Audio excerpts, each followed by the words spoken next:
বিসমিল্লাহির আসসালামু আলাইকুম ভিউয়ার্স, আপনারা সবাই কেমন আছেন?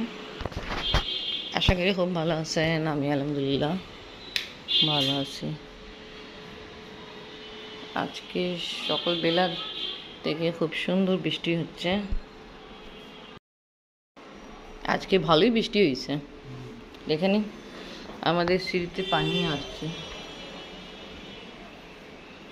আর আব্বু অনেক সকালে উঠে আসছিল, নাস্তা খেয়ে চলে গেল।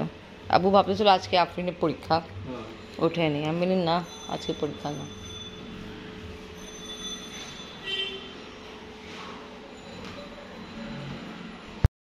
এভাবে শাক নিয়ে আসছিল, কালকে রাতে বসে বসে বানানো হলো ধনিয়া শাক। এটা আমি পলিথিন থেকে বের করে রাখবো।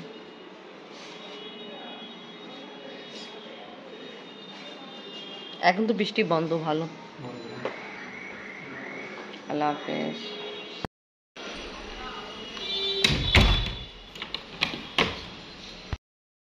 পরীক্ষা চলতেছে, আফরিনের জন্য ক্রিমি চিজ পাস্তা রেডি করলাম। অনেক মজা পেয়েছি। ওকে, খাও। আমার অনেক কাজ আছে।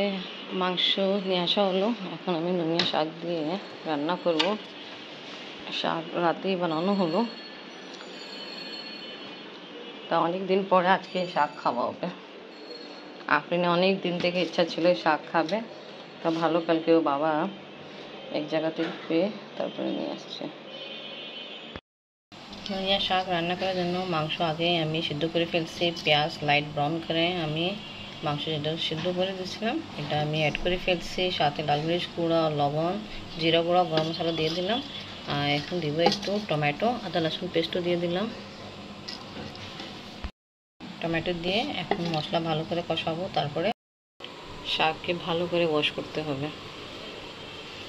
মশলা কষানো যায়, তারপরে শাক দেবো। এখানে ভাত রান্না করতেছি আর এই চুলায় ধনিয়া শাক রান্না করার জন্য মশলা কষাচ্ছি। টমেটো একটু আগে চপ করে দেওয়া হলো, মশলা ভালো মতো কষানো হয়ে যায়, তারপরে ধনিয়া শাক যেটা ঝুড়িতে রেখে ভালো করে ওয়াশ করে ফেলছি দিয়ে দেব।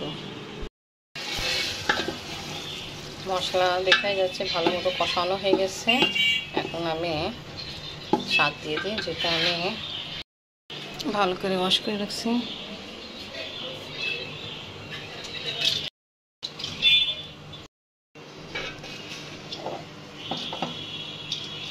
মশলার সাথে ভালো করে মিক্স করে দিই। আফরিনকে এখন আমি কোচিং থেকে নিতে যাই, তারপরে সবাই ভাত খাবো। আফরিনকে নিয়ে আসছি। ঠিক হয়েছে আম্মু? ধনিয়া শাক আফরিনকে অনেক পছন্দ। আমি বললাম যাই চেক করো কেমন হলো। গ্রান পাচ্ছে। ধনিয়া শাক রান্না কমপ্লিট। আফরিন পড়ে আসছে, ভালো নামাজও পড়ে ফেলছে। এখন ভাত বাড়ি। আফরিন দাদাকে ফোন দিল, আব্বু আসতেছে।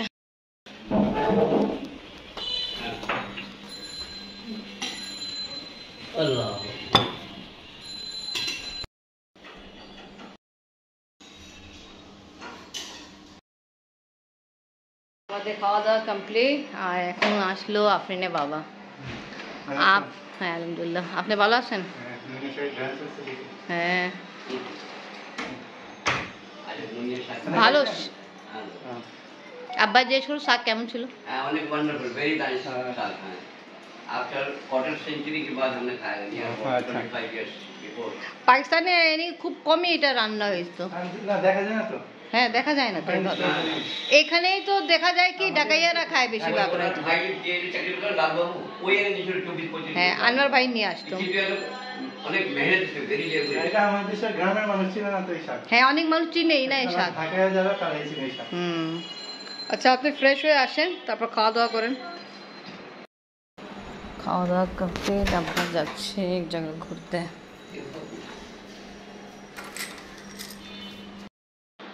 আপনি বাবা গোসল করে ফেলছে, খেতে বসবে। আর আব্বা গেল, আব্বা মন ঘাবড়াইতেছে। আপনি তো পরীক্ষা চলতেছে, আমি কোনো জায়গায় নিয়ে যাইতে পারতেছি না। আব্বা গেল বাইরে, যে পাশে পাশে যারা ফুপিরা আছে তো বাসা যাবে। নামে নেই না নানা? কি হয়েছে? হ্যাঁ কি হয়েছে? না নানা গেল বাইরে। from আব্বা তো গেলো বাইরে ঘুরতে, মন খারাপ লাগতেছে, হইতে পারে সানা সুপ্পু বাসা না কোনো বাসা যাবে। অনেক মজা হয়েছে তোমার কিন্তু নুনিয়া শাক, নিয়ে আসা খুব টেস্টি হয়েছে। হ্যাঁ আব্বাকে অনেক ভালো লাগছে, আব্বা বলছে অনেক বছর পরে খাইছে। আব্বু খাইছে আপনার বাবা, ওনাকে খুব ভালো লাগছে। তা আফরিনের দাদি যাওয়ার পরে আজকে ফার্স্ট টাইম রান্না হলো এটা। এমনি সবসময় তো আমি শাক বানাই দিত আমাকে, আমি রান্না করতাম, আজকে নিজের আমি করছি। তারপর আব্বা বসে লাও তো আমিও দেখি। তা ভালো, আপনি কিন্তু শাক ভালোই নিয়ে আসছিলেন। যেমনি আগে যে শাক নিয়ে আসতেন না আপনি না আব্বু, তা ওটা আমি ময়লা অনেক থাকতো, এটা ভালোই ছিল। আমাদের বাসায় একটা রোগী আসছে, রোগী হলো জাহিন। কি হলো তোমার? বুক ব্যথা, বুক ধরে রাখছে। একদম মামাকে উঠায়। আপনি আবার জাহিন আসছে, ও মাথা ব্যথা, ও সরি মাথা ব্যথা বলতেছে, কি বুক ব্যথা। আচ্ছা, এই যে পেশেন্ট আপনার বসে আছে। বুক ব্যথা আসলেই ঠিক এই জায়গা ব্যথা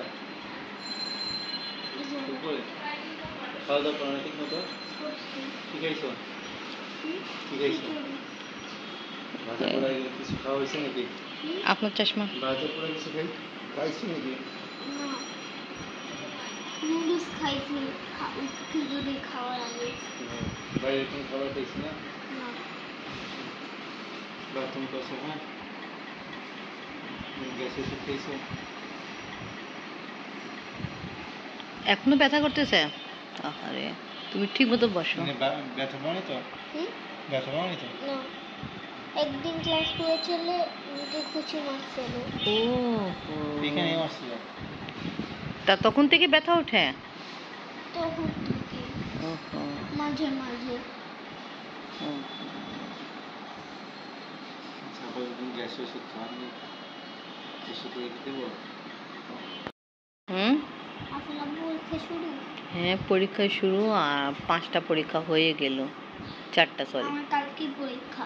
কালকে কি কি পরীক্ষা, কোন সাবজেক্টে? বাংলা ওয়ান। বাংলা ওয়ান। জাহিন হঠাৎ আসলো, জোরে জোরে গেট বাজাচ্ছিল। আমি আর আপনি আবার ঘুমাচ্ছিল, আর আফরিনের টিচার আসছে, আফরিন ওই রুমে পড়তেছিল। জাহিন সমস্যা নিয়ে আসছে। কি সমস্যা ছিল বাবা? বুক ব্যথা। বুক ব্যথা। এই যে তোমার মামা তোমাকে দিচ্ছে ওষুধ, কিছু খাবা? ঠিক আছে জাহিন, আবার আসবা। হ্যাঁ, আমি তালা খুলে দিই, গেট খুলে দিই। আমরা একটু যাচ্ছি ছাদে, আফরিনের নানা গেল বাইরে, আফরিন টিচার একটু আগে গেল। উনি অর্ডার দিয়েছে তোমার। আব্বা ফুপ্পি বাসা থেকে আসছেন না? হ্যাঁ, আব্বা আসছে ফুপ্পি বাসা থেকে। এটা কি নিয়ে আসছেন? এটা হলো ডুমুর বাবা, ডুমুর পরি থাকে এর মধ্যে। এর ফুল দেখেনি কেউ, ফুল দেখলে মানুষ আগে দিন বলতো কবিতা এসে বাচ্চাদেরকে পরি আছে, পরি এর মধ্যে। এর ফুল ফুল হয় না, কিন্তু ফুল দেখেনি কেউ। এই ফুলটা যেন পরি নিয়ে চলে যায়, তারপরে পরি নিয়ে চলে যায়, আচ্ছা, বুঝছো নাকি? হ্যাঁ, এই ফুল বাংলাদেশের মধ্যে পাওয়া যায় না, অনেক মুশকিল। এটা হলো ডায়মন্ডের মতো।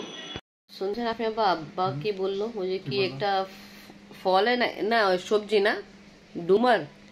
আব্বা বললো ডায়মন্ডের মতো, ইনি আব্বাকে এত পছন্দ। ওনার কি বলে তুলনা। তা ইনি ওনার এত পছন্দ। যার যার পছন্দ। হ্যাঁ ঠিক কথা। পছন্দ বলে এটাকে ডায়মন্ডের সাথে তুলনা করছে। ঠিক আছে, তা ওকে ভিউয়ার্স, আজকে আমি আমার ব্লগ এখানেই শেষ করি। আজকে ভিডিও ভালো লাগলে লাইক কমেন্ট শেয়ার করেন, আমাদের পাশে থাকেন, সুস্থ থাকেন। আল্লাহ হাফেজ। আল্লাহ হাফিজ দেন। আল্লাহ হাফেজ।